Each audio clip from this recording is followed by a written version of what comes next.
So hello everyone and welcome to our last but not least roundtable of the PopMeC series on feminism in contemporary US popular culture entitled Women as Popular Culture Creators. So as you know, we will have a 1 hour discussion with our participants, and then in the end we will open for 15 minutes of a Q&A session with our attendees. So I will start by introducing our very interesting 3 participants for the roundtable. We have with us Angelica Macklin, who's an independent filmmaker and activist. Her research focuses on feminist digital film production, processes, practices, and methods as sites of power, resistance, pedagogy, and creative development. She is Assistant Director of Multimedia Communications at Cultivate Learning at the University of Washington, where she and her team produce local, national, and international professional development resources for the fields of early learning and expanded learning opportunities. Angelica is co-director, cinematographer, and editor of Masisake, Building Each Other, from 2007, a film that highlights cultural activists in the Nelson Mandela Metro of the Eastern Cape of South Africa. Secondly, we have Cathryn Merla-Watson. She holds a PhD in American Studies from the University of Minnesota, Twin Cities. She is an associate professor in the Department of Literatures and Cultural Studies and co-director of Gender and Women's Studies at the University of Texas, Rio Grande Valley.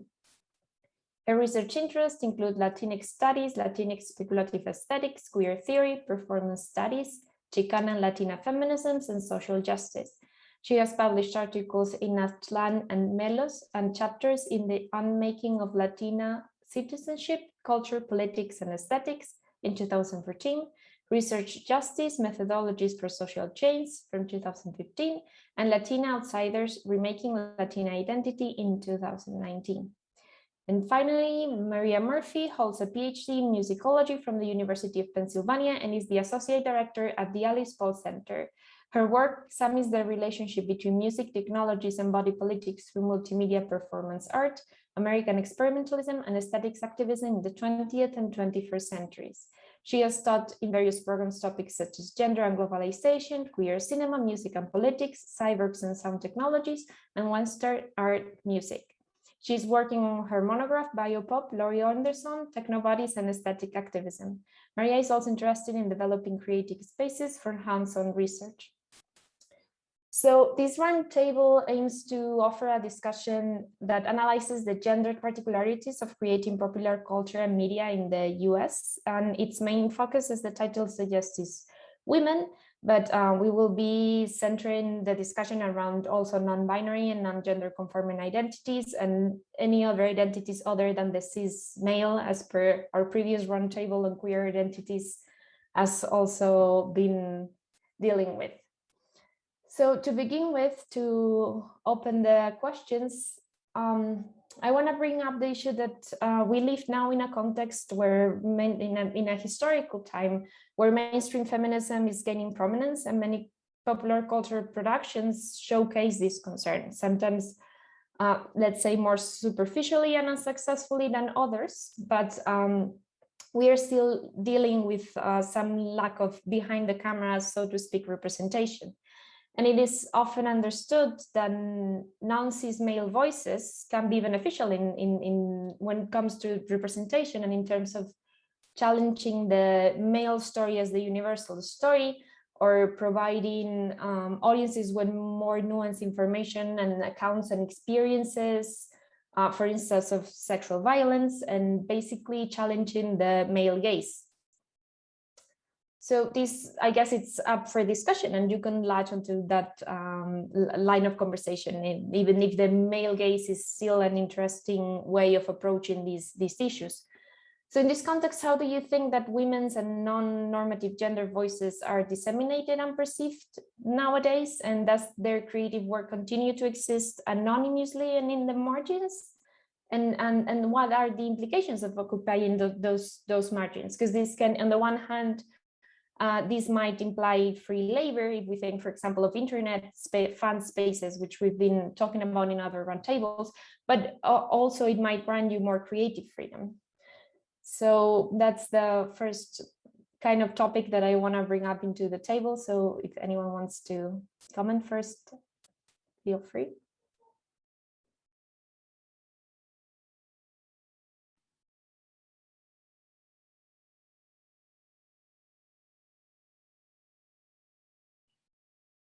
Okay, I think I'll start off then. I think we're all being very polite.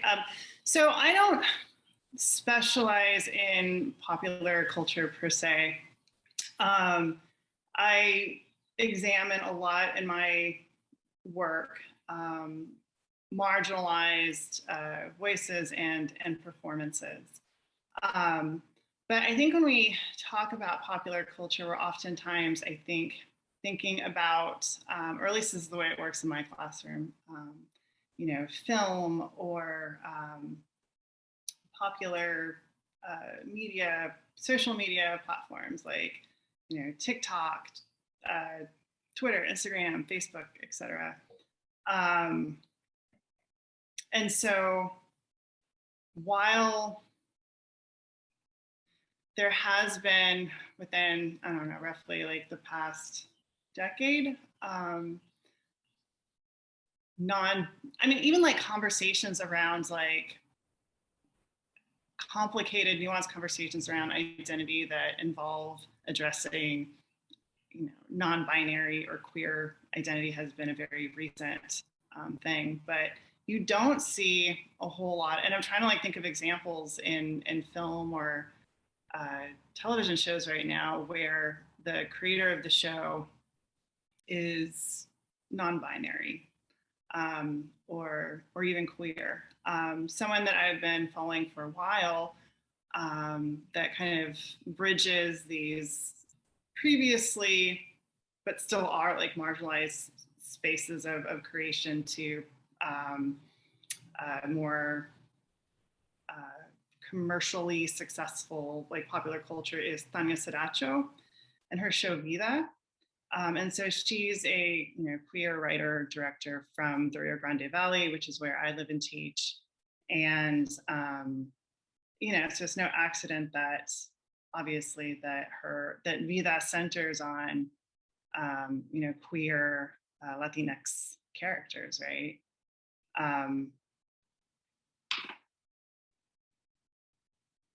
So I'll stop there and see if anyone else wants to jump in. I could pop in. I was thinking about your question, perhaps a little too literally, but just because a lot of my work focuses on voice and voice studies, the question made me think about what I'm excited about in contemporary cultural production around voice, which is voice experimentation in performance, and how that alters the way that voice itself as a concept is perceived. So I was thinking about some of the artists, often trans, non-binary women, who are pushing our understanding of the ways that language and voice and technology and all these performance techniques tell us something about like the biopolitical mechanisms that, contribute to or participate in how we understand bodies and of course identity. So as you mentioned my little bio, I'm mainly writing about voice processing technology as a way of thinking about, gender and bodies and other identitarian properties, and folks like Laurie Anderson who, employ technology and voice to interrogate, the supposed relationship between voice and body. But also there's, tons of artists who are doing this work or who have done this work in exciting ways.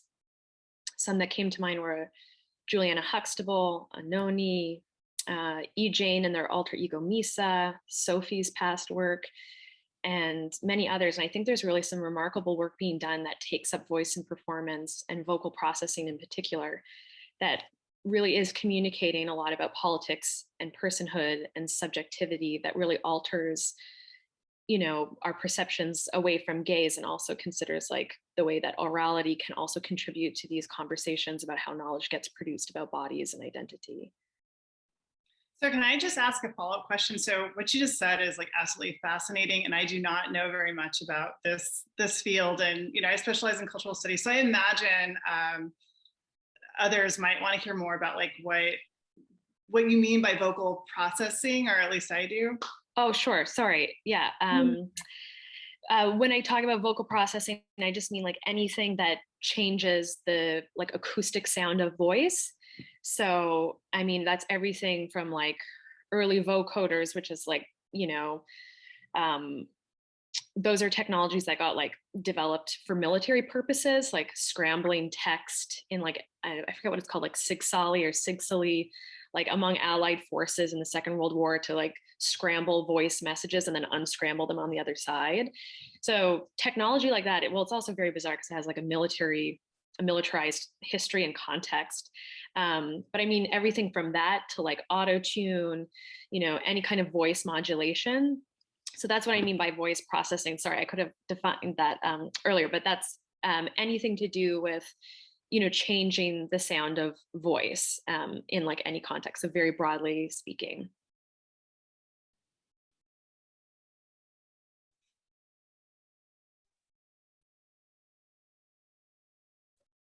Angelica, do you want to add something to that? Yeah. So I was just trying to find my unmute. Still learning the Zoom technology after 2 years. Yeah, well, I was actually thinking, I'm also coming to academia a little bit outside of a traditional academic track, and my work has really come from being a filmmaker myself and from producing media and films in different kind of contexts around activism, and particularly around women and non-binary individuals who are participating in music scenes that are also focused on activism and community building. And so one of the projects that I'm working on right now is a Women Who Rock project, and it's really an oral history project. But we're also thinking about how we produce oral histories and then use that media in order to also produce films and narratives and documentaries and other pieces of work that then can go into the mainstream, both through scholarship channels or academic channels, but also through more popular culture channels. So through community media makers, community radio. And so that's kind of where my main focus on popular media is. And I would say, I know the term, in the margins is very useful, but I think in terms of thinking about some of the media, thinking about it as being on the cusp, because it's sort of like right at that point where there is the potential of always having change and intervening in sort of the popular conversations that are happening and the popular narratives. And yet at the same time, that's also the potential of that information kind of being taken up and then used in ways that it was not intentionally.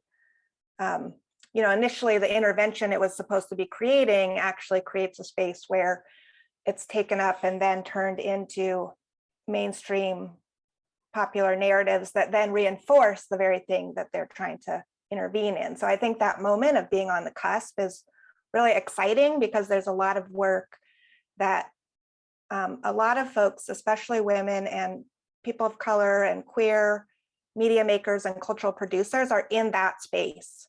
And there's pros and cons. I mean, part of it is because that space is also a space when you think about labor and economy, when things start to become popular and start making money, then that's usually when it starts to become more in line with the, it kind of goes to the, well, I'll put it at that. But we have been seeing, definitely some incredible work by filmmakers and women of color. I'm just thinking of like Regina King and Ava DuVernay and Pose, the series, and some of these shows that are coming out that are, they are really different than the historical male narratives or the cis binary narratives of the male gaze, right? So they're kind of an intervention in that. So I would say it is not a necessary guarantee, obviously, but there is definitely work that's happening that is exciting.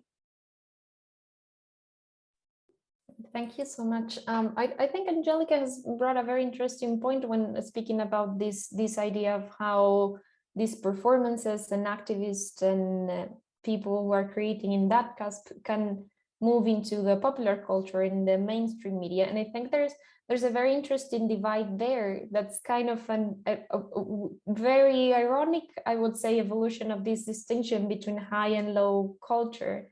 And how do you think if you're gonna create in that cusp as a minority, let's say, how do you think that your work, looking at your work on performance or in the cyber world, especially what Maria was talking about, I know that these studies of the cyber are very related with trans identities, with exploring that queer identity, and how that relates to the idea of performance being kind of an artsy high culture thing that kind of stays outside of what gets into the mainstream of what people know, what gets, you know, what actually gets to the general public that's not already interested in this activism or in these queer practices. And is it the role of creators or of educators to maybe get this into the public, to transmit this, let's say, consciousness, feminist consciousness or queer consciousness, awareness about these issues?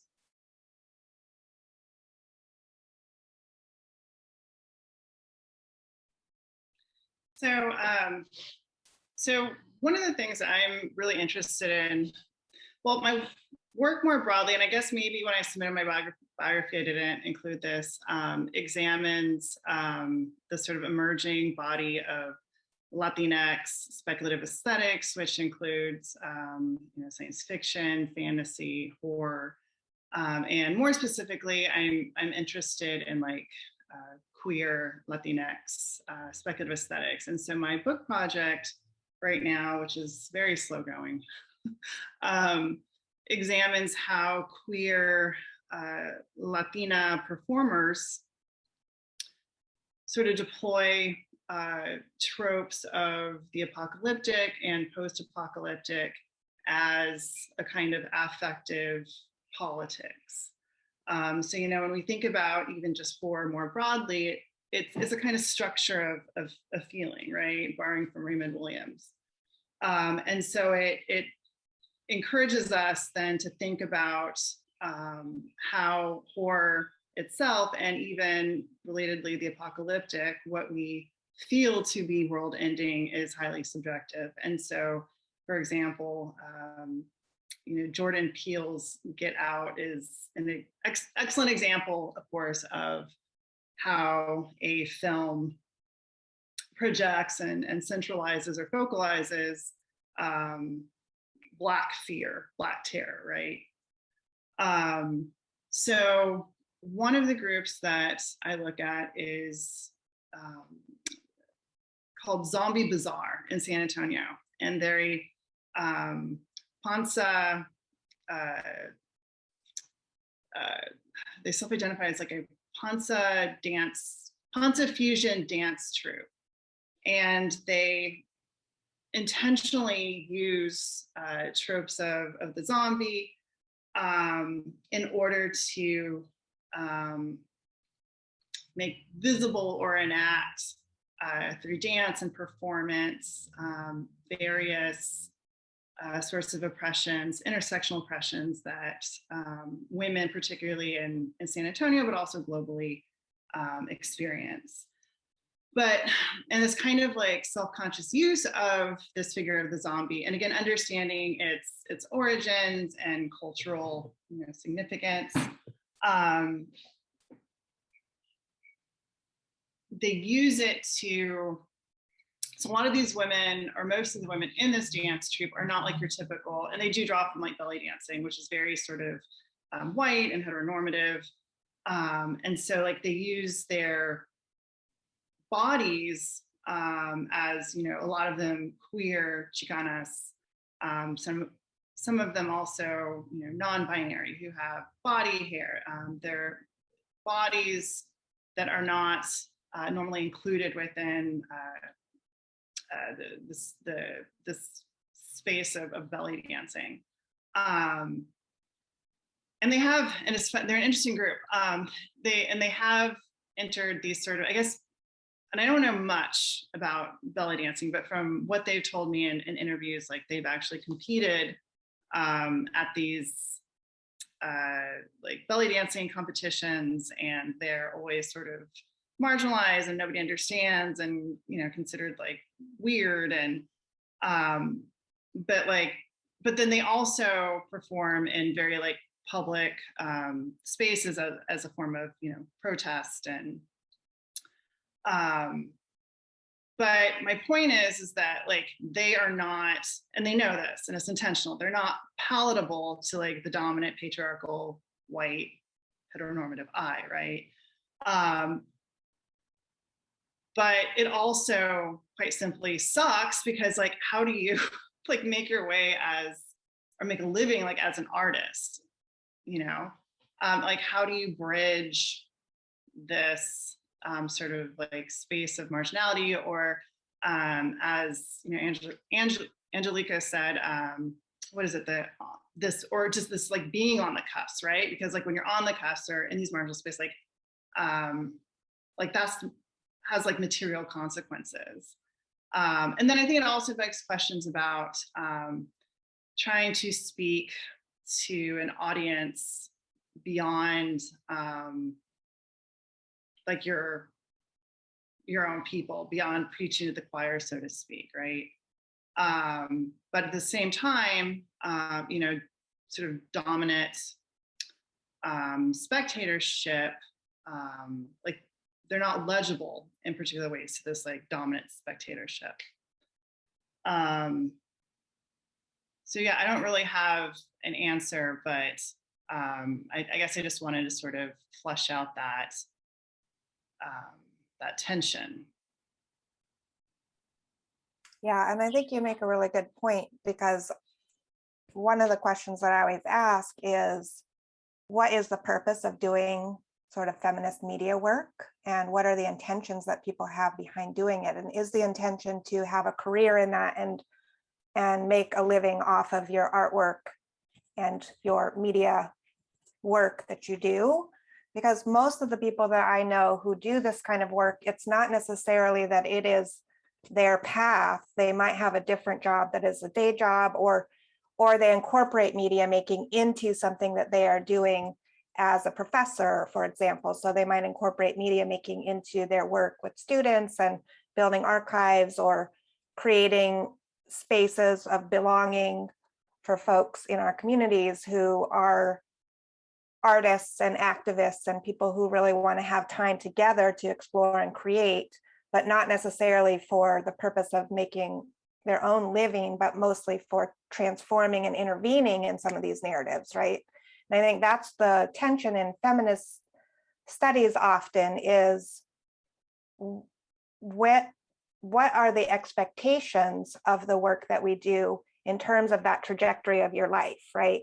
So when we think about Jose Munoz and his idea of queer time, you know, when we're thinking about labor, are we thinking about a trajectory of like, if you're an artist, then you should be on a path to making money, being successful, having fame. You know, there is that trajectory, and yet what are the possibilities of creating art and building community in an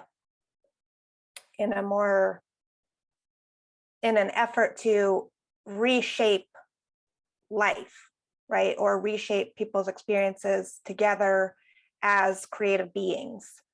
And I think with our projects, we're usually in those spaces where we aren't necessarily using art for producing a living, and yet at the same time, yes, we want to make sure that there are pathways to make a living doing art as well, because that is a valid, you know, career trajectory. But I think that's where sometimes when you're looking at popular culture and feminist narratives that get into it, it is about, you know, how many women are behind the camera, you know, what is the salary that a producer is making who's a male identified versus a queer identified producer, you know, and those are very, very important questions. And yet in some ways it's a symptom of the fact that our life, the life trajectories and the original narratives that we are following are sort of normalizing that as what is the ultimate goal, right? And so I think that's where some feminist scholars and thinkers are really trying to reimagine, you know, what is a different kind of a life? What is the potential and possibility, and then how can creativity and cultural production help enact that different way of being than the dominant sort of norm that we have of this kind of capitalistic venture that seems to dominate our global economies and flows of knowledge and cultural production and everything else. So I think that's why I'm really interested too in like your work, Maria, where you're talking about using your, spaces where you're using vocal art. That is a place where there is an intervention because it's taking something and then spinning it a little bit with many potentials and possibilities of where that possibly could lead and influence, right? I have a follow-up question for you, Angelica, about, it just sounds so awesome that even your program or your center or your department exists to help like facilitate multimedia work at the college level, and to like encourage instructors to think about alternative methods of sharing and producing and creating knowledge. So obviously that's really exciting. And I'm wondering, thinking about as you were talking about the motivations and how, and like Catherine was pointing out about the tensions of becoming legible and what you might have to give up in order to be able to be represented or understood. Sorry, Catherine, if that's not like exactly what you were saying, but I'm just spinning off a little bit. But I'm just wondering, what kind of projects are being supported, and is there, because it's operating within like, a university institutional framework, does that put some pressure on what kinds of projects, are they susceptible to the same level of having to conform to some kind of standard or be legible in order to get the funding? Or I'm just wondering about the kind of practical implications of some of those projects. Yeah, for sure. And it's a great question, and one that I think we struggle with a lot in our department, because I'm coming out of a gender, women's, sexuality studies department. And so it's not a traditional film department. We don't really have equipment. We're not set up with labs to edit. It's more of, we have some access. I think we have like a couple of cameras, but in general, it's really driven by our faculty. And we have one of our faculty, Professor Michelle Habel-Payan, is very much interested in using media in cultural production. And she actually started the Oral History Project as a way to look at women in music who are using music for community building versus pop stars who are women in the pop star culture. So, and part of that was just to try things, use what you got. If you have a phone, you can do some oral histories. You can start to learn how to ask good questions. And we have media in our archive now, the Women Who Rock archive, which is at the University of Washington, digital archives project. So you can go there, and I could put the URL in the chat too for folks. But that archive has media in it that's everything from someone who's a very beginner, who is the first time they've ever even tried to do a interview on film, to much more advanced folks who've been making media for a while with more sophisticated techniques in doing oral histories. So part of the whole agenda, and especially because it is in a classroom and a learning environment, and it's part of a pedagogy that we're trying to teach around making media and doing oral history and thinking about people and their lives, and how do you even archive someone's oral history once you have it, right? What are the ethics around that, and that care with people. And because of that, we've been able to do a lot of experimentation, and some things have worked great. Others have been, more challenging. We don't ever really have money or a budget to do it. So we always are trying to come up with creative ways to still engage with media making at a scalable pace, so that students can, even if they can engage a little bit and get interested in some of the techniques at a small scale, like making a small podcast or, a short video on their phone, that at least gets them into understanding the power and the dynamics around being a media producer, right? And then matching that with media analysis. So then looking at other films, looking at other pieces of media that people are creating, and then having that lens of not only being able to analyze what's happening, what the message narrative is on screen, but also being able to then produce and have the skills to produce another narrative around it, right? So that's kind of our goal. And it is a small scale at this point. But I would say that it has been very successful. We've had students who've come through the program and have gone on to be documentary filmmakers, and have films now out in film festivals and other places. So it's really exciting to be in an academic space. And then we do work really, really closely with a lot of our community artists out in the Seattle area and surrounding area. We also have connections with folks in LA and other places. So we definitely have a large community of artists, activist folks who are doing this kind of work. And so it's a good hybrid of sort of university academic life and then also like actual production with artists in the community. Did that answer your question, kind of? Yeah, that was great. Yeah. I really want to talk to you more also about oral history, but I don't want to like take over the conversation, but perhaps I will reach out to you later. Okay, good. Yeah, and I'm really interested too, Catherine, in the Zombie Bazaar, because Michelle Hebel-Payan is also doing some stuff around Chicana futurism and really thinking about sort of the kind of trajectory and the sci-fi aspect. And she does some work around Girl in a Coma. Do you know them from? Yes. So she has some really interesting analysis around the way that Girl in a Coma performs as well. So you might want to check out, or if you've already checked out some of that too, it really aligns with your work, I think.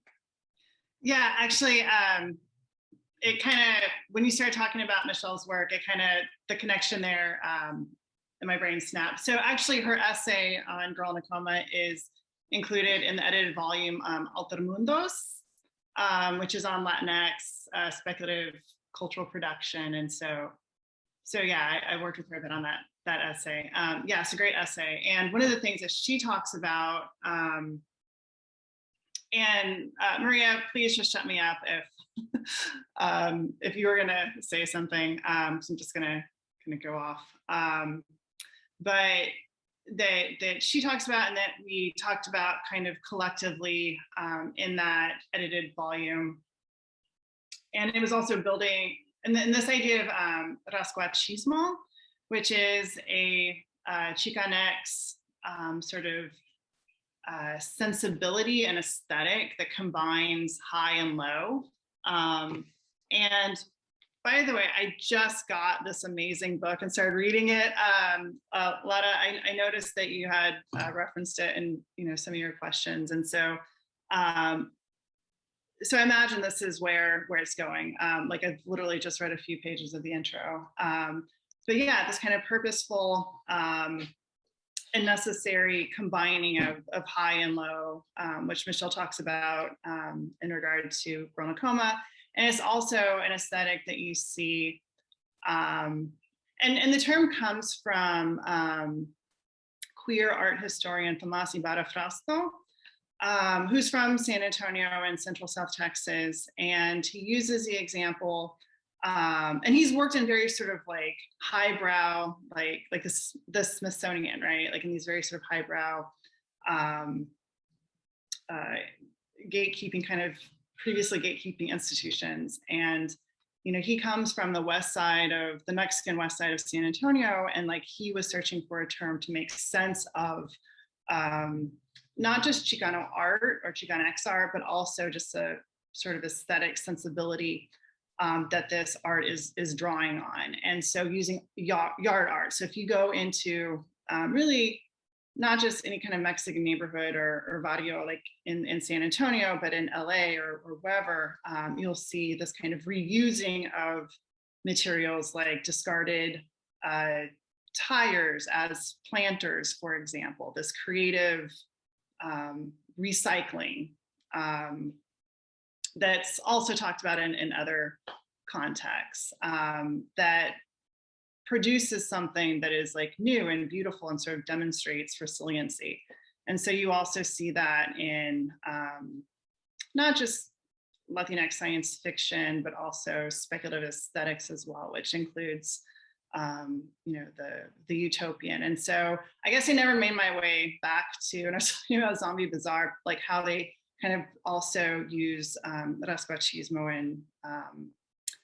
in their work. And I think a lot of queer Latinx artists, artists of color, use this aesthetic, and it's a way to kind of bridge and kind of create, you know, what Chicana feminists call this kind of third space within and against dominant institutions, right? And this kind of, and Jose Esteban Munoz talks about this kind of working within and against, this like constant negotiation. And also using through rascachismo, like visual imagery or ideas or objects that are not wholly like familiar to or legible to, like, you know, the dominant white spectator. So to bring in a little bit the book that Kathryn was just showing, which is Aesthetics of Excess by Gillian Hernandez, and she in the book she speaks about when girls and women of color engage in the creation of art, how it relates or it brings up the policing of their bodies, at the same time it brings up fetishization. And I'm thinking, trying to tie all your works together and to connect all the things that you're working, I think that particularly music, or, you know, sound and dance and music, it's something that comes up in all your works that you've been talking about. And I think this relates a lot to bodily acts, right? Either speaking, singing, dancing. So how do you think that relates to this idea that Hernandez brings up in her book? How the work that you study or the work that you do, either as creators or scholars, relates to this idea of policing bodies versus fetishization, and how we use our bodies to create, and how our bodies might be consumed and commodified in that context if you're creating especially popular art or popular culture. I could get us started maybe on that one. Something obviously, like as a teacher, you know, is always like a delicate balance I always think about, which is, you know, we talk about, you know, class and race and gender as, you know, as constructs that are actually predicated on very like fragile foundations. But at the same time, we also don't want to like negate, or we want to, you know, obviously recognize and think through the lived realities of folks, you know, even as we recognize that, like, you know, citizenship is a political fiction. Like, so it's something that I think about a lot, and I don't, you know, it's just something that I think students and folks struggle with all the time. And I think it's something else that you mentioned to us maybe in an email is like, you know, how we organize folks around these categories constantly. And you know, there is a lot of really interesting work being done to try and think of alternate ways of how, you know, for structures where there needs to be some kind of organization or some kind of like social infrastructure, there are alternatives to divvying us up by gender and race. And someone who's doing this work here in Philly is Heath Fog Davis. He has a book called Beyond Trans, and he's, you know, is coming at this from like a policy perspective. He's like maybe like a legal scholar in poli-sci and gender and sexuality studies. And he's trying to rethink like, okay, you know, if you want to keep the Olympics, how are other ways to organize, you know, sports and not according to sex or gender or whatever. And, you know, it seems really radical when you first hear it, maybe. But then once you start thinking through like how these things work, it becomes clear that it's totally possible. And it's also completely ridiculous how we organize and structure ourselves and make ourselves legible to the government by these, you know, complete constructs. Yeah, and this is happening now in the San Sebastian Film Festival here in Spain, which I think it's still ongoing. They changed so the actor-actress awards, they have just won this year for the first time, which is, it's funny how it is very shocking in a sense. Like, it surprises you because you're so used to that when maybe other awards are not like this. So in literature, we have literature prizes that we know are open for men and women, regardless of whatever gender they are. But actors, we are so used to that. It's funny when they tell, now it's just one, and it's really so evident in the end if you think about it, as you were saying.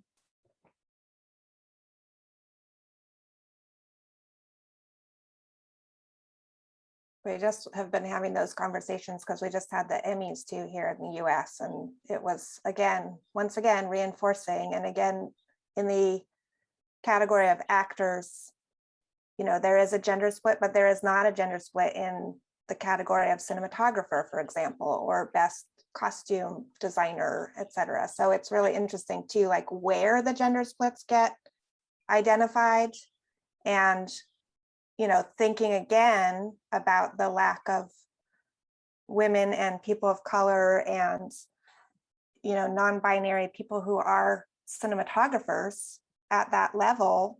I mean, clearly, by not having a gendered category, it erases the fact that also there's complete inequality in there, right? So I think that's a really interesting space to have these kinds of conversations too, of what does that make visible and what does it erase, at the same time. So, but yeah, and I think in terms of the way that we continuously reinforce, I mean, it's been a fight to have gender neutral bathrooms and, all these spaces still where there's such a hold on the idea of gender that, it hasn't been able to be let go, by people who have particular interests in keeping that as well too, right?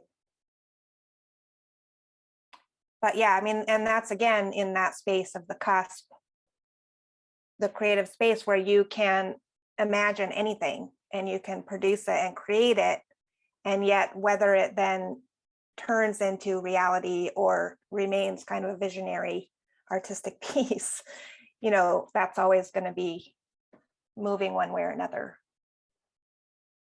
But we can imagine, use those imaginary spaces.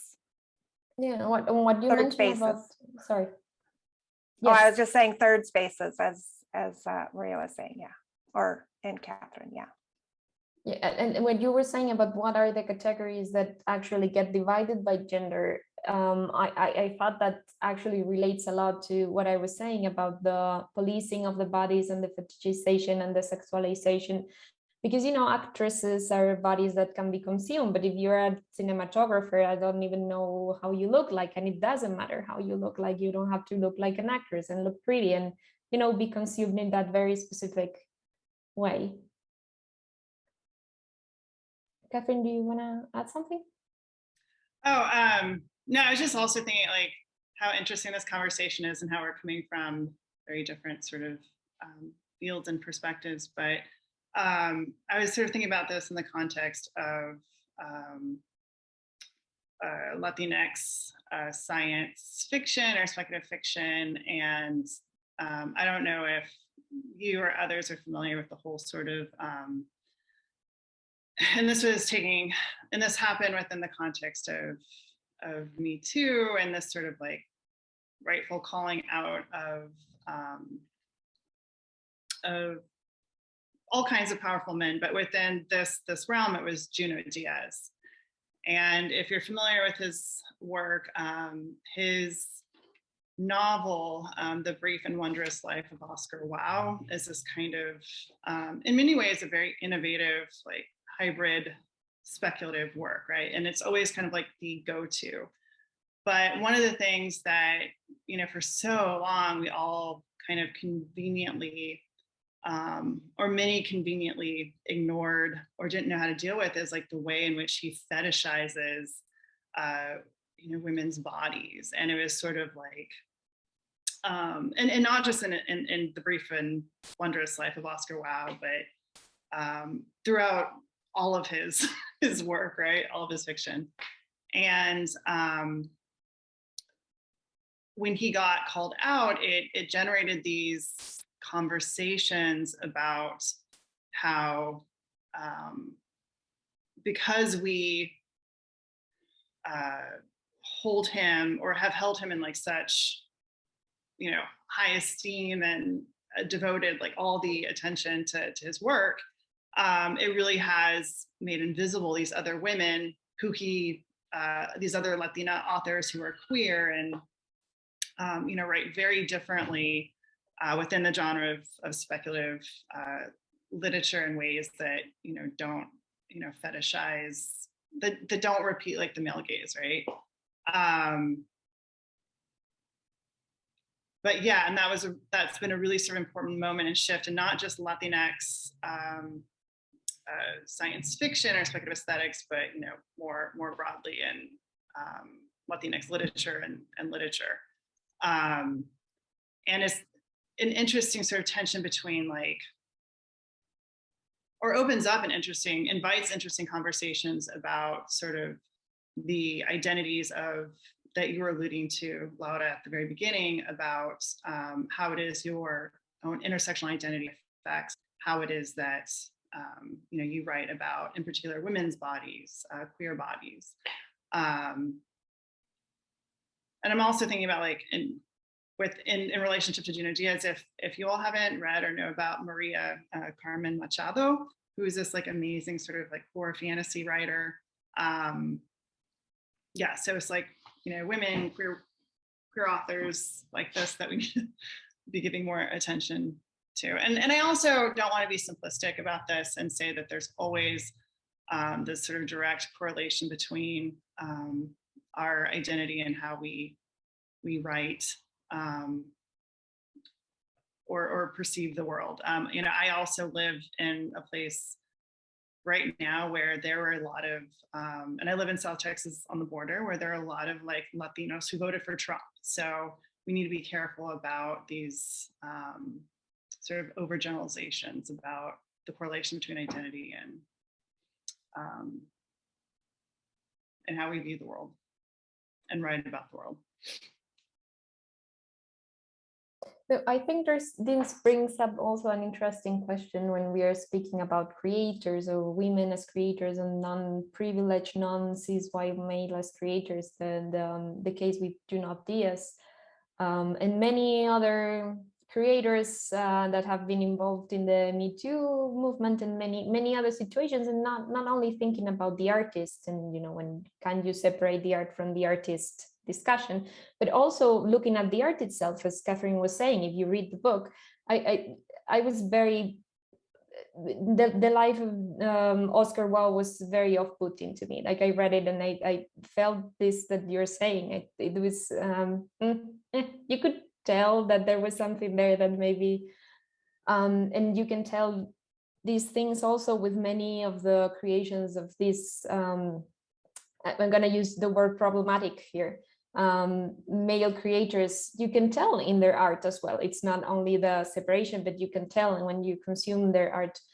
So I guess in the other day when we had our previous roundtable on race and ethnicity and other bodies, one of the participants in the table, which was Dr. Tia Tyree, she mentioned how she doesn't consume any content that she feels doesn't correlate to her political stance, or that, you know, it's trying to appeal to this commodification of specifically race and ethnicity.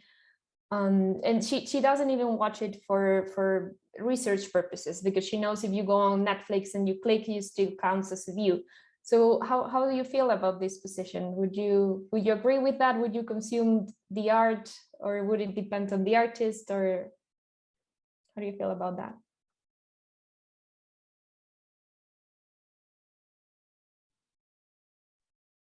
Well, I'll just jump in there because I think obviously if you have a critical lens through which you are viewing the world, you can look at things and see them for what they are in a lot of ways, right? So I wouldn't necessarily limit myself from watching something because it doesn't align with my values or my political perspective. But I do understand also that there is a lot of, like there's only so much we can hold in our brains as well. And sometimes, a lot of times, that just becomes a distraction, moving you away from doing the real work that, your life is set to do. So I think there's a balance of where do you, it's kind of like eating junk food in some ways. Like, I'm not going to not eat junk food ever. I mean, hopefully I'm taking care of my body, but sometimes you got to eat, that's the only thing that's in the vending machine next to you. So, you still want to make sure that you have high quality ideas and thinkers and creators around you, and you're surrounding yourself with the choir, so to speak. And yet at the same time, if you live in a bubble entirely, like, you can also miss things because,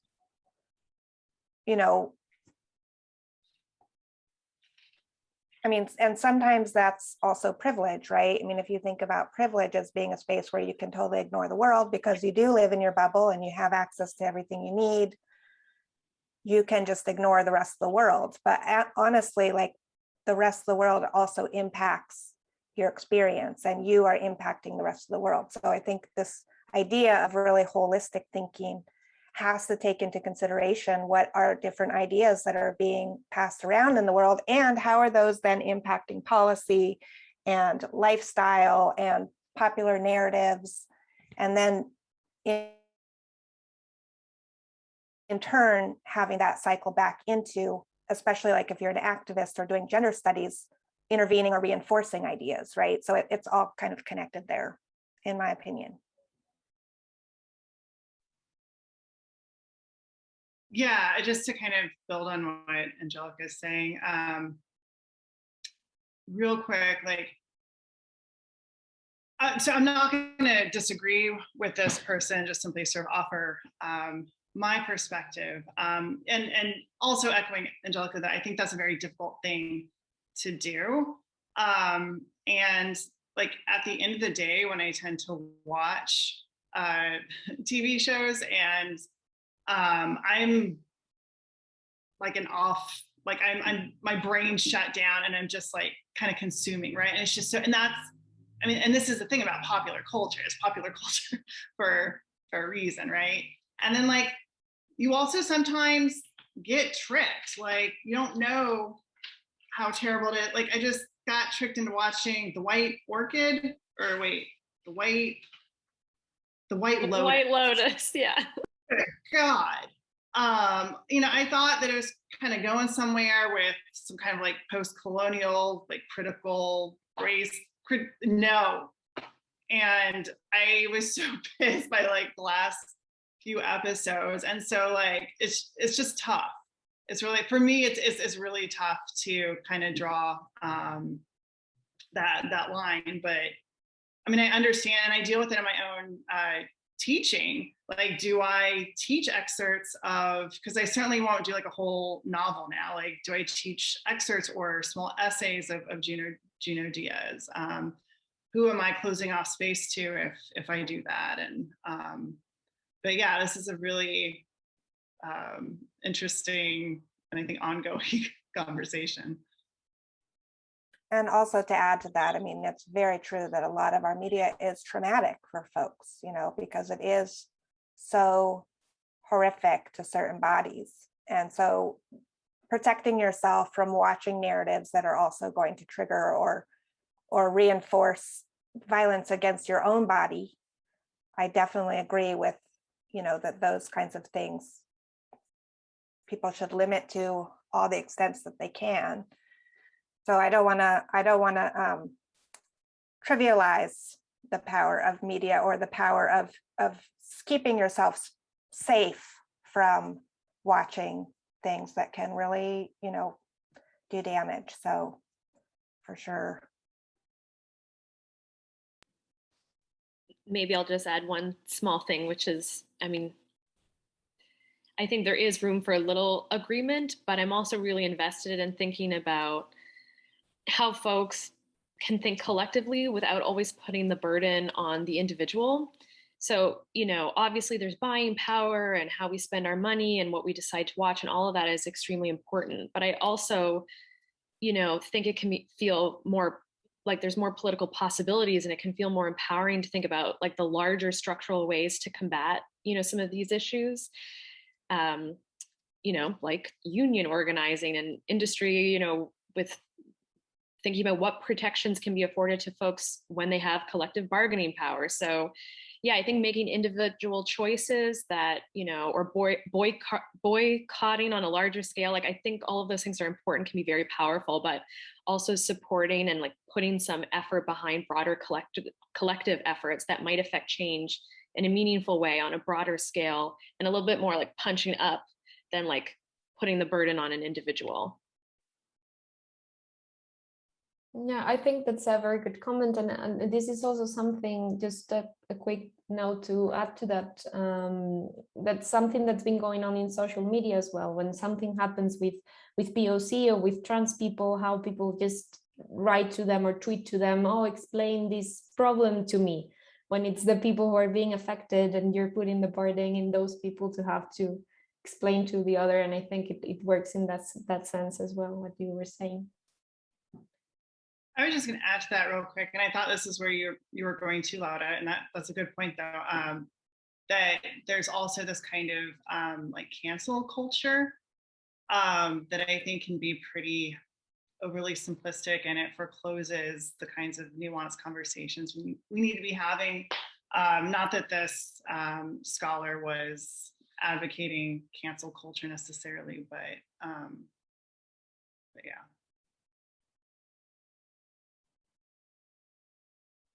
And yes, we need more funding for artists and people who are working on the cusp, because, there's some great, exciting ideas and, people who are making incredible works. And I think the more we can support folks in doing work that is feminist work, we will be able to get more narratives into the mainstream that can also help with these conversations and help to just sort of shape and reinforce kind of ideas that might break apart our kind of investment in the way that TV and media and other channels of communication are operating right now.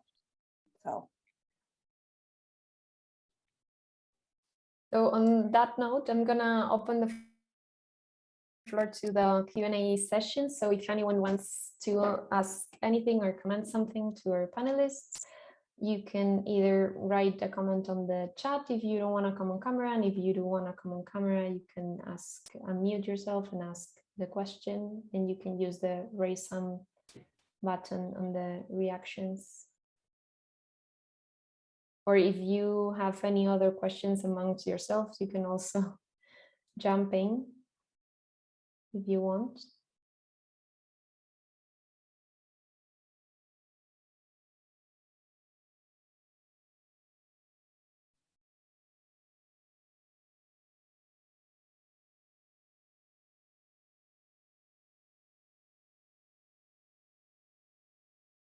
So we have a comment on the chat that I'm gonna read to you.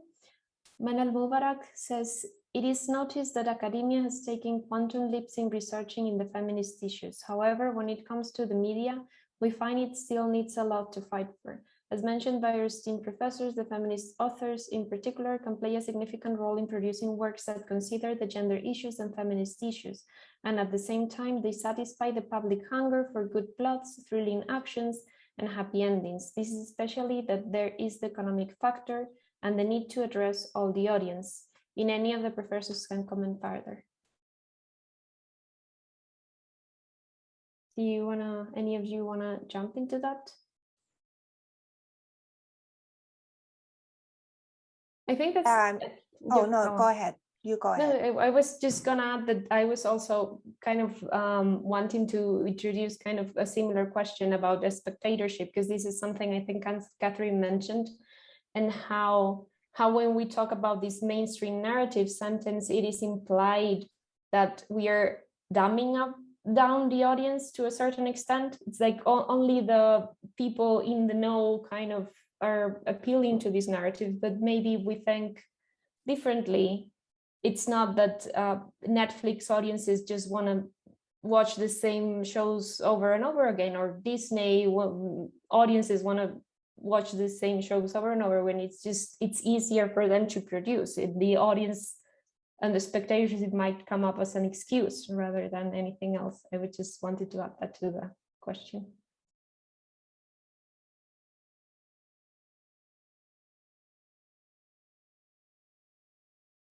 I'm still thinking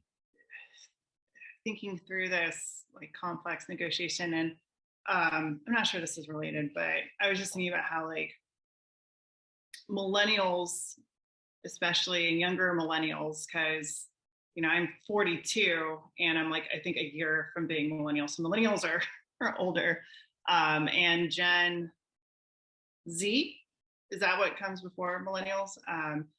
Are incredibly woke in ways that like, my generation just wasn't. And there's this kind of, and I think this kind of wokeness has been facilitated by social media platforms like, TikTok, Twitter, Instagram, that provides these kind of sound bites and condenses these really and explains these very sort of previously complicated academic concepts, right? And so there are shows where I'm forgetting the name of the show, like Insecure. I don't think, which from what I understand started as a YouTube series, Awkward Black Girl, I think was the name of it. But that the popularity of that series or of Insecure, I don't think would have been possible 15 years ago. I don't think Insecure would have been as successful as it is 15 years ago. And so getting sort of back to this question, I sort of think about like the show Insecure or Vida as this kind of third space where it's kind of appealing to like a broader popular audience. And at the same time, there's some sort of like radical critique in there, but is that tempered by the commercialization of it? I don't know, but that's how I'm sort of thinking through this question.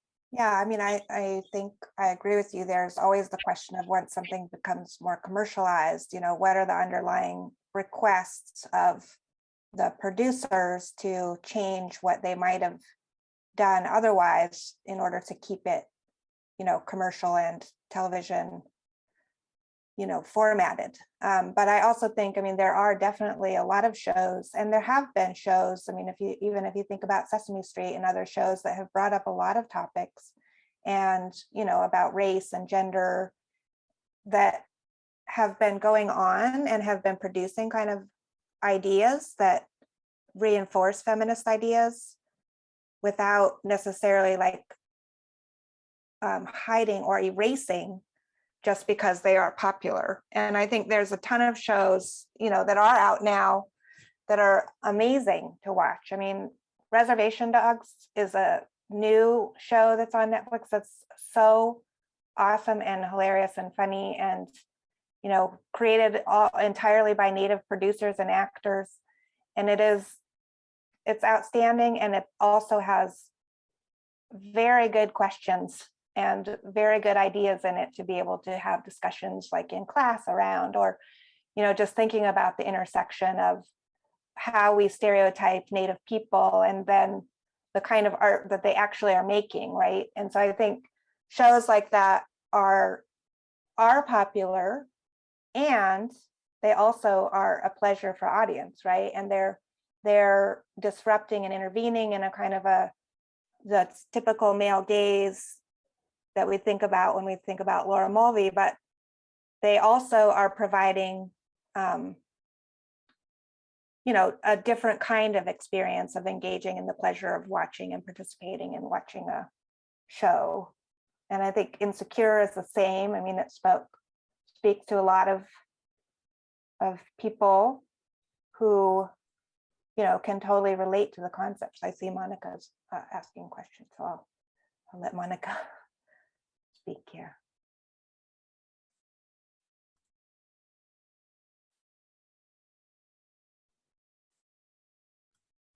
I was wondering if you could see or observe either with your work or with the people you're working on, with the artists and creators you're working on, was there some kind of change, development of any kind with the COVID pandemic?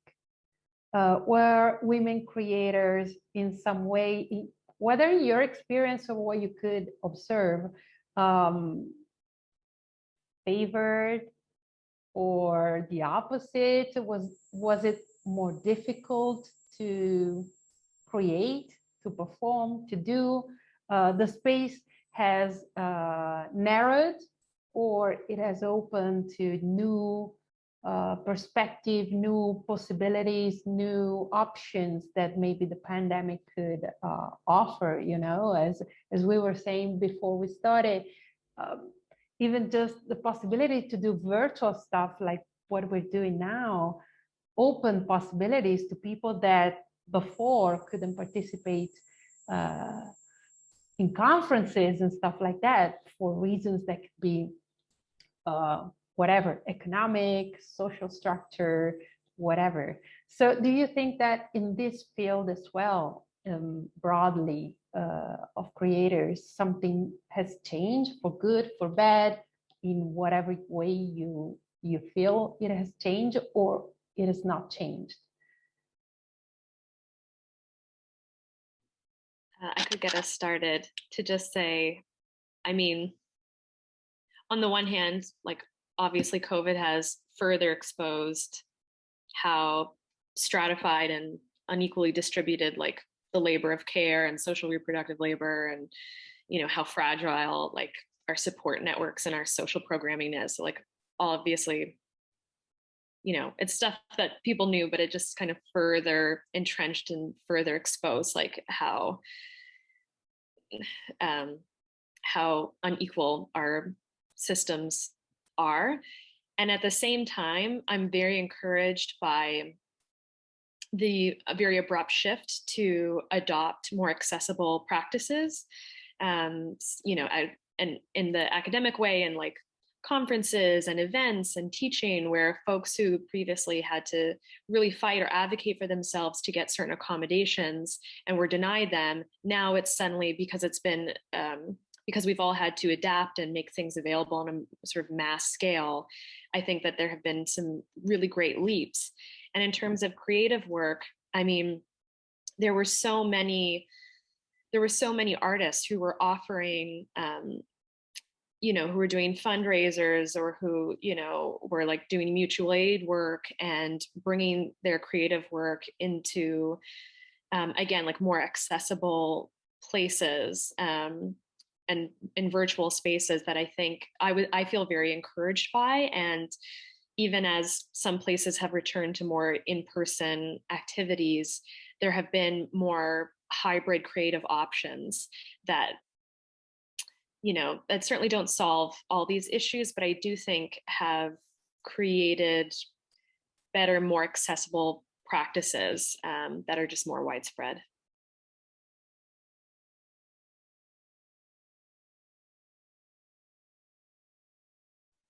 Yeah, I agree that there's definitely been a shift, and I don't know if it's necessarily for better or for worse. I think it is just a different way of producing, and a different way of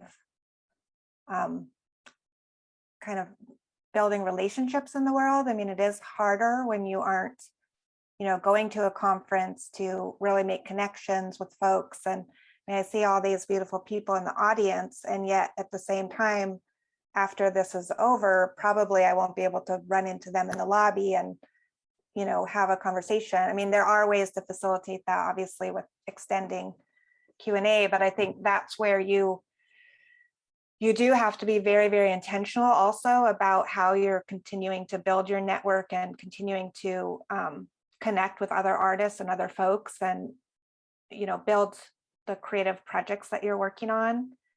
I think it's also definitely opened up doors to be able to work on creative projects in a more international kind of collaborative way. Because, for example, I was saying we work with a lot of folks in LA, and we've always had kind of a virtual and in-person relationship by traveling back and forth, but also being online together. But now we've been able to actually produce things virtually, like albums and videos and other things that are done kind of piecemeal through these different facilitated technologies. Like podcasting, for example, is also something that, the technologies that you have online to produce that kind of thing are much more sophisticated and kind of were rapidly put into place, partly because of COVID too, and the need for people to have really good online connecting technologies, right? So events and conference things, and even Zoom, if you think about Zoom before COVID versus how it's expanded now. So definitely there are things, tools, and innovative research, creative ideas that have come out of this that are long lasting. And yet, from a feminist perspective, or different feminisms perspectives, we still have a trajectory that needs attention, right? There is total inequality. There is, environmental destruction. There's lots and lots of spaces too, where we need to also be using our art and our music and our academic ideas and books that we're writing to really help to shift the narratives that are out there, because they're damaging.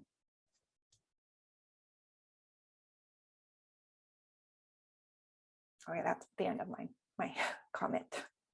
Yeah, and I'll add real quick too that I'm thinking about, it's both and, right? Or in my experience, for example, the playwright, queer mixed race Chicana playwright Virginia Grice, through Zoom, did some really creative things with how she represented some of her plays that were supposed to take place in person. And then on the other hand, I'm thinking about, I was supposed to co-curate an exhibit on speculative Chicana futurist art. And my co-curator, Luis Valdez, had gotten a huge grant from the city to do this 2 years ago. And once COVID hit, all the funding was pulled.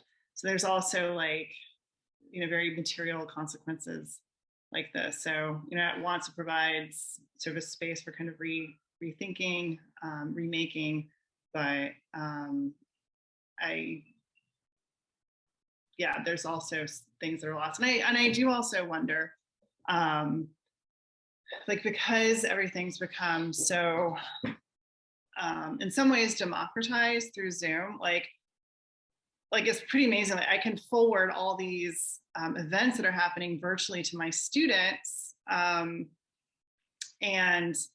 it's also overwhelming, right? It's almost too much. So I also kind of wonder about the consequences of that too. And then I'll be quiet.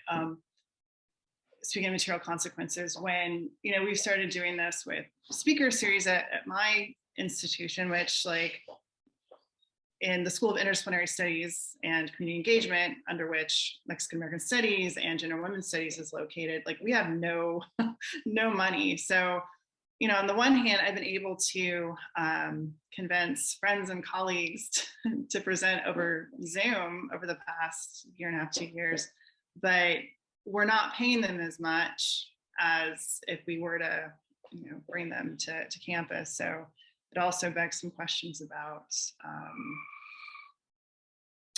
labor and gender and all these things that you all have previously mentioned. So yeah, and in the music agree. industry. Oh. No, you go. Yeah, I was just gonna agree too that in the music, I mean, clearly people who do gigs, in the gig economy, it has been really devastating for the whole entire, gig economy. Concerts just coming back now in the US. So go ahead, Anna. No, I was saying just that I agree with what the three of you were saying, as it has good and bad sides. And just I don't know, to wrap it up, as I was commenting on this with Laura 2 days ago, I think that we noticed that there were quite a few offers of events in line about feminism, about women, about feminist perspectives, and we noticed that the public is almost always entirely women. No matter how accessible that is, if it says feminism or women in the title, there's going to be an audience that is 99% women. And that is gonna, I don't know, disheartening a little bit, because you see a lot more events, but the audience is always the same, it's always the same people that would go in person probably as well. Thank you. And I would just say shout out to women of all genders. Shout out to you. But I agree. I mean, a lot of this work, the conferences that we do with Women Who Rock are, we have a very wide audience in there, but mostly queer women identified folks. And, I mean, I'm actually totally about speaking to the choir in a lot of ways, because building spaces where women can be together and belong and have really important conversations without sort of a kind of a having to, in some ways, be responsive to others is also a good space for us. So I know of course I would like more and more people to participate in conversations, but I also feel that even if two people are together, having space where they can connect and generate creative ideas is really important for us as, people who are doing feminist work. And so I would say that it's not necessarily a negative that the audience is drawn in that kind of way, but in fact, it's meaningful for the audience and meaningful for us to be together talking about these things. So. Yes, thank you so much for that final note. So I think we don't have any more questions, and if you don't mind, we'll close it here. So I want to once again thank you very much for being here with us and for this very, very interesting conversation. And I hope you enjoyed it also, and hope to see you soon, maybe in some other online events. So thank you so much for inviting us to have this conversation too. And thank you, Maria and Catherine, for your great discussions too on the panel.